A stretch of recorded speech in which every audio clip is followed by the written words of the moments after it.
Seguimos poniendo las calles a España en este programa Primer Despertador de la radio. Esto es Poniendo las calles. Enseguida te cuento que aquí va a haber movida, ¿eh? Aquí va a haber movida promovida. Estoy mal en elevar mi tensión, en aplastar mi ambición. A más de uno ahora mismo se le va a caer alguna que otra lagrimita. Más que nada porque, claro, con los nombres y con lo que viene en este momento nos vamos a emocionar. Radio Futura, Siniestro Total, Loquillo y los Trogloditas, Gabinete Caligari, Los Secretos. Hombre, yo creo que a toda la comunidad de ponedores que estáis al otro lado de la radio, o a casi todos, os suenan estos grupos que acabo de mencionar. Son unos grupos que tienen algo en común, ni más ni menos que la famosa movida madrileña. La movida madrileña es un movimiento cultural a través del cual los jóvenes de la época pues mostraron sus ideas. Es verdad que sobresalió la música, pero no olvidemos que también se manifestó en el cine, en el cómic, en el diseño, en la fotografía. Y precisamente de fotografía nos va a hablar Eduardo Cimadevila. Es técnico especialista de imagen y sonido, licenciado además en Ciencias de la Información por la Universidad Complutense de Madrid. Fíjate, durante los años de la movida inmortalizó con su cámara decenas de conciertos a los que asistía, construyendo así un valiosísimo tesoro documental que le ha llevado a ser hoy uno de los grandes, más que nada sobre todo porque ha sido un valiente, ¿no? Y ha hecho algo que estaba en deuda con los que amamos la música en español. Es un libro maravilloso que se llama La Movida Madrileña. Eduardo, buenos días. Hola, buenos días. Gracias por estar aquí hoy, madrugando además. Por invitarme. Aquí está el niño, en color, con el cuero de la época, con el leopardo, las letras en rojo, las chapas correspondientes. La movida madrileña. ¿Qué recuerdas tú de aquello? Bueno, yo viví un periodo de la movida del 78 al 86, pues que era un periodo muy ilusionante. Todavía no se había metido la mercantilización en la música. El que podía tocar, tocaba aunque fuera en un garito, y tampoco, aunque había drogas como había alcohol, pero no era lo que luego se produjo, ¿no? La mayor problemática en esos años del 78 al 86 era el tráfico, que les salían tantos bolos, tantas actuaciones, que estaban todo el día en la carretera. ¿La droga llegó a la música o la música llega a la droga? Bueno, yo creo que en este tema siempre la droga llega. Hay alguien que se acerca a los músicos y, bueno, aunque efectivamente la proyección que había de Inglaterra y en Estados Unidos y todo esto, pues claro, sí hay una relación a partir de gusto, de la música, etcétera, y con las drogas, pero la droga llega de gente que es externa a la música. ¿Es verdad que los grupos de la época, Eduardo, se querían parecer a las cosas que sucedían en cualquier punto de Europa? Sí, sí. La verdad es que ellos lo que anhelaban era parecerse a lo poco que les llegaba, porque sí había algunos, como Radio Futura, otros que sí les llegaban. Enrique había estado en Estados Unidos, pero es que hay muchos los grupos de la movida madrileña que les llegaba poquita cosa de los hermanos mayores y no era fácil encontrar o conseguir discos, ¿no? Vamos a intentar ponernos en el comienzo de todo, en el punto cero, ¿no? Se dice que fue el 9 de febrero de 1980 cuando comienza este movimiento músico-social del que estamos hablando hoy aquí en Poniendo las Calles con Eduardo Cimadevila. Esto nace sobre todo porque hay un concierto homenaje a Canito, que era el cantante y batería del grupo TOS, que había muerto el mes anterior en un accidente de tráfico. Sucede un accidente, él se baja, no se sabe por qué, y viene un coche y lo arrolla. O sea, fue un accidente tontísimo que le costó la vida. Claro, sí, sí. ¿Tú estuviste en ese concierto? No. De hecho, nosotros, bueno, los cronistas de la villa tienen que buscar una fecha, lo mismo que buscan un himno, ¿no? La chica de ayer. La chica de ayer. Pero realmente, para mí, la movida empezó en el 77-78. Es que ya estaban en los locales de música gente de esta. Lo que pasa es que había pocos sitios donde tocar. Luego el ayuntamiento organizó el primer certamen de rock de la Villa de Madrid. Se tocaba en el salón de actos del Ateneo Prosperidad, ahora el Instituto Nicolás Salmerón, allí en el barrio de Prosperidad, que de ahí procede además Wyoming, Paracelso y sí había ya gente que estaba intentando en el mundo de la música, intentando hacer algo diferente, ¿no? Y sobre todo influenciado por lo que había de fuera. Claro. Claro, hablamos de la movida madrileña como icono de música y demás, pero claro, también estaba el cómic, también había programas especializados de televisión, como que la cultura empezó a brotar en aquella época. Sí, bueno, lo que en cuanto a publicaciones, sobre todo eran ciertas revistas y fanzines. Fanzines, ibas al rastro y había, ¿no? Y de hecho Alaska empezó vendiendo fanzines por el rastro, ¿no? Pero, claro, también estaba Cesepe, estaba el Hortelano, gente que se relacionaba con Pérez Mínguez, con Alberto García Alis, con otra serie de artistas y de la imagen, y entonces ellos mismos se nutrían y necesitaban expresar, ¿no? Entonces sí fue un periodo muy creativo, eso fue lo divertido y lo ilusionante del periodo que viví yo. Claro. Eduardo, tú ahora lo compilas todo en un libro con unas fotografías increíbles, con muchísima información, eso está muy bien. Cuando tú veías aquellos grupos en aquella época, ¿tú ya veías quién iba a despuntar y quién no? ¿Quién estaba ahí de paso? Sí, en algunos casos sí. De hecho, bueno, había gente que subía a escenario que eran músicos, otros que eran, bueno, que buscaban tener un look y vender su imagen, ajá, y otros que era de paso, que necesitaban expresarse de alguna manera y se habían reunido con compañeros o bien de instituto, que eso coincide muchas veces, o bien del barrio, y tenían que expresarse de alguna manera. Uh-huh. ¿Este libro lo sacas por ordenar un poco todo lo que has hecho, como homenaje realmente a una parte fundamental de la cultura en España, o este libro por qué sale ahora a la venta? Bueno, Pulpo, yo soy profesor, como has indicado, ¿no? Sí. Entonces estoy en el Instituto Porta Bonita de Madrid, que es de formación profesional dedicado a la imagen, ¿no? Tanto en artes gráficas como en audiovisual. Y coincidió un curso que estaba Tony Marmota, el bajista de La Frontera, sí, ilustrador. Señor. Y entonces, bueno, planteó que por qué no, el año pasado fue, que por qué no se hacía un pequeño homenaje o un acercamiento de nuestros estudiantes a ese movimiento cultural. La idea nos gustó mucho y se empezó a organizar las jornadas con mesa redonda, y yo, para apoyarlo, pues saqué unas cuantas fotos, ¿no? Al verlo Tony, pues... Se emocionó. Sí. Pero cómo no se va a emocionar, es que hay joyas musicales, o sea, estamos viendo a artistas súper grandes y súper jóvenes en aquella época, claro. O sea, fotos del 80 de Loquillo y Troloditas, o sea, ilegales. Veo a un Javier Ojeda súper joven, claro, sí, fíjate, hablábamos ahora mismo de La Frontera. La Frontera ha sido el grupo español que el año pasado, 2019, más conciertos ha dado en España. Sí. Él sigue, Tony está este curso también allí dando clases, y efectivamente tiene muchas salidas de gala, ¿no? Y bueno, y entonces decidimos, al ver este material, Tony me dijo, oye, pero ¿por qué no sacas esto, hombre? Porque dije, hombre, porque yo hay 40 años en un cajón, yo estoy dedicado a otras cosas y también tengo otras colecciones fotográficas, tal. Y él salió la idea en cuanto a un libro que se llama Por favor, mátame, la leyenda punk de Nueva York, que un periodista encontró unas fotografías y a partir de esas fotografías se dedicó a localizar a la gente de la Velvet Underground, uh-huh, y cogerle testimonio que contextualizaran esas imágenes, es decir, que hablaran de ese momento que se hicieron las fotografías que hacían. Y claro, Tony me dijo que es que eso no lo había en las publicaciones de la movida, y dijo, ¿por qué no aprovechamos las fotos y abrimos la puerta que nos cuenten cómo era ese periodo, ¿no?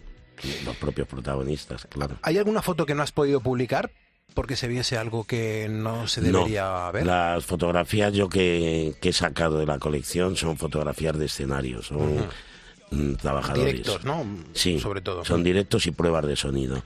No hay fotografías de camerinos, no hay de pasillos o de fiestas, no. Eso no. Estoy viendo que los medios que tenían los músicos para apoyar, por ejemplo, los teclados o las baterías eran incluso muy rudimentarios. O sea, veo andamios de obra, sí, veo estructuras de trasteros con andamiajes súper humildes. ¿Era así el comienzo de los grupos? Sí, era así, además era todo muy cutre. Eso sí, una vez lo dijo Jaime Urrutia, me parece, dijo, mira, la movida era todo muy cutre, el comienzo y tal. Pero había mogollón de dinero. Claro. Y es verdad, porque no paraban de trabajar, y yo que viajaba con ellos, con los camiones de sonido y tal, pues estábamos cada 3 días en sitios diferentes, ¿no? Pero los escenarios eran muy cutres, y luego que, claro, era un tipo de espectáculo que en España lo conocíamos cuando habían venido compañías inglesas con sus bandas, no se había hecho nada, no había... Hombre, había toda la parte del rock urbano y esto, ¿no? ¿Cómo era la reacción del público cuando iba a estos conciertos? ¿Les conocían, no les conocían? Bueno, ¿Iban a descubrir artistas? En Madrid sí, eran más generosos y iban con mucho interés, ¿no? Porque en Madrid había muchísimo estudiante, lo que había eran muchos estudiantes de universidad, como además se hacían en colegios mayores, ¿verdad? Fíjate qué temazo, fíjate qué canción. Y tú estabas allí haciendo fotos y observando e inmortalizando las cosas que ahora forman parte de este libro, La movida madrileña.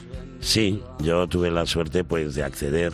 También eran tiempos, es verdad, Pulpo, que podías acceder muy fácilmente, no había foso, no había seguridad. Claro. La seguridad, yo he habido veces en pueblos que he hecho de seguridad y yo era un señor que iba haciendo fotos, pero como estaba la cosa caliente, pues había que mostrar que tenían un equipo ahí controlando un poco el tema, ¿no?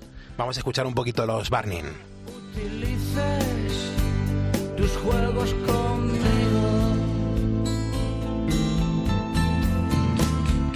Mujer fatal, siempre con problemas. Mujer fatal, siempre con problemas.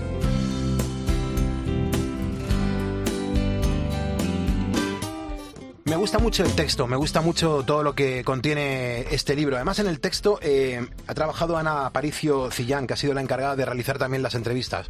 ¿Qué tal ha sido trabajar con ella? Bien, ha sido duro el trabajo, porque esto se ha hecho la parte de textos, porque el archivo fotográfico he tardado 1 año en ponerlo un poco al día, pero la parte de textos han sido 6 meses. La editorial quería llegar a la campaña de Navidad, no se llegó muy raspado, la editorial Tebar Flores, pero bueno, han sacado una publicación muy, muy atractiva. Pero no, claro, teníamos el tiempo récord. Ana ha perdido su verano, ella también es profesora como yo, ha estado detrás de ellos. Hemos priorizado la entrevista presencial más que mandar una encuesta. En alguno ha tenido que ser encuesta, pues estaban de gira y era más complicado, ¿no? Pero todos han dicho que sí, los mínimos que han dicho que no lo han justificado de una manera clarísima, ¿no? ¿Cómo era el trato con ellos? ¿Cómo era el trato con un Antonio Vega de la época? ¿Con un loquillo? ¿Cómo eran? Bueno, yo la verdad menos 3 grupos que son Ibarnin, ¿no? Pues Radio Futura, Siniestro Total y Danza Invisible, que son los que yo estaba más cercano. Bueno, y de las jornadas yo era me movía mucho con Eugenio Aribars, ¿no? Y entonces, bueno, pero yo no trataba mucho con músicos. Mis hermanos son músicos y entonces ya estaban ellos por los locales, ¿no? Y yo sobre todo, bueno, trataba mucho en esas áreas con técnicos de sonido, ¿no? Entonces era con los que más me movía. Yo no iba a Malasaña, iba muy rara vez, sí iba, vamos. Claro, porque era sobre todo el núcleo poblacional donde más cosas sucedían, ¿no? Malasaña en Madrid. Sí, por lo menos era donde más iban, pero mira, hay muchos músicos que nos han dicho que ellos ni pisaban Malasaña o que, por ejemplo, que el Penta ni se les ocurría porque tardaban muchísimo en servir, porque se tomaban... Si no eras un poco conocido, un poco no te ponían cara, pasaban de ti y era muy incómodo, ¿no? Muy incómodo, entonces, bueno. De aquí, de este libro, desgraciadamente han muerto unos cuantos, ¿eh? Sí. La droga se ha llevado a muchos. Y la carretera. Y la carretera. Y luego ya enfermedades. Bueno, sí. Hace unos meses, por desgracia, falleció Luis Jovellar del Sindicato Malone, ¿verdad?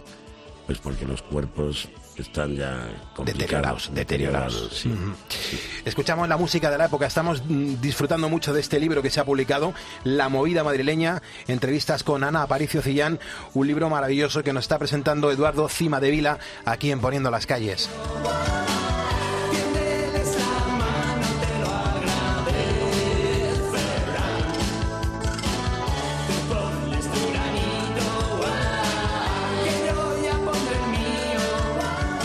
Canta esto ahora.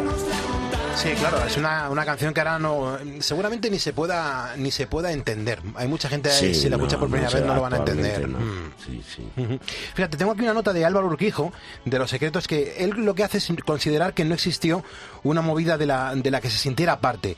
Algo que para nada creen, por ejemplo, Fermín y Presas de Gabinete de Caligari. ¿Por qué crees que hay opiniones tan enfrentadas sobre aquel movimiento? Pues la verdad es que no lo tengo yo muy claro, ¿no? Porque son todos amigos. Las jornadas, ya que hablas de Álvaro, pues Patacho es muy amigo de Álvaro, y aunque había por medio aquel Yo Famoso de los babosos, pues nada, en su momento hubo Claro. un poco tal, pero realmente no. Sí es verdad que, bueno, la movida, por un lado, hay una parte de mitificación que se ha hecho de ella, que hay músicos de estos que no, ni la comparten, ni están a ello, ¿no? Y a mí la postura de Ferni Presas me parece perfecta. Qué bueno. Porque no hay... Y después hay una pequeña parte, pues que sí, que a ellos les encanta que esté eso mitificado y se proyecte, ¿no? Pero bueno, es lo de siempre a la hora de movimientos de este tipo.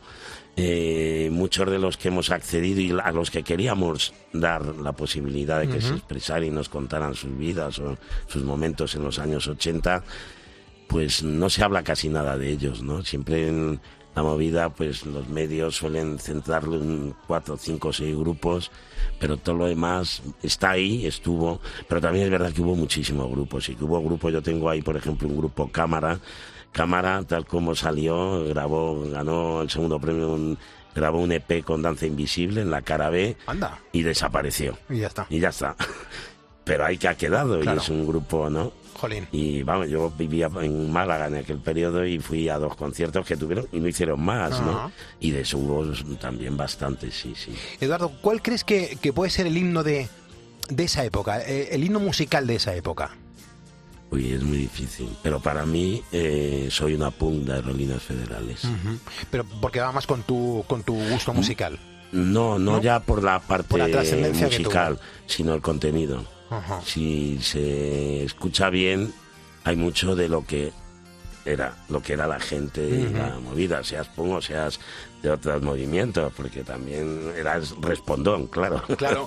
Por la edad que tenía. Has hecho muchísimas fotos. ¿Cómo ves tú el futuro de la fotografía? Ahora que todo el mundo con los móviles tenemos acceso a hacer fotos, pero Sí. claro, la clave es tenerlo organizado y bien fechado y con notas, ¿no? Sí, claro, efectivamente. Yo, de hecho, pues todas las cartucheras, porque todo esto es película negativa de blanco y negro, la colección es exclusivamente blanco y negro.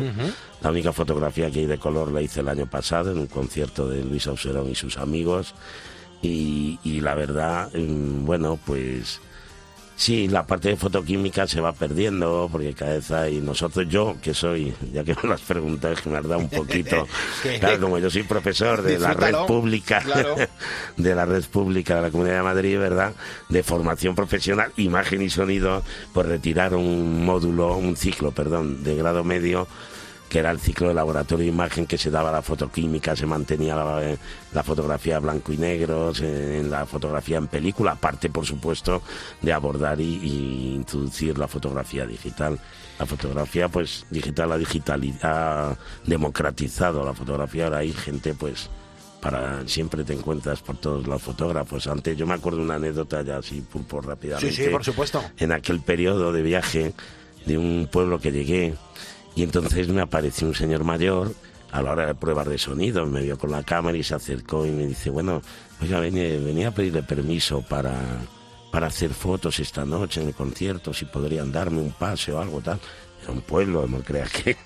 Y yo le dije, no hay ningún problema, usted no se preocupe, que los de escenario le dejarán subir, no se preocupe, estoy yo, me se acerca. Y era el médico del pueblo, que era muy aficionado.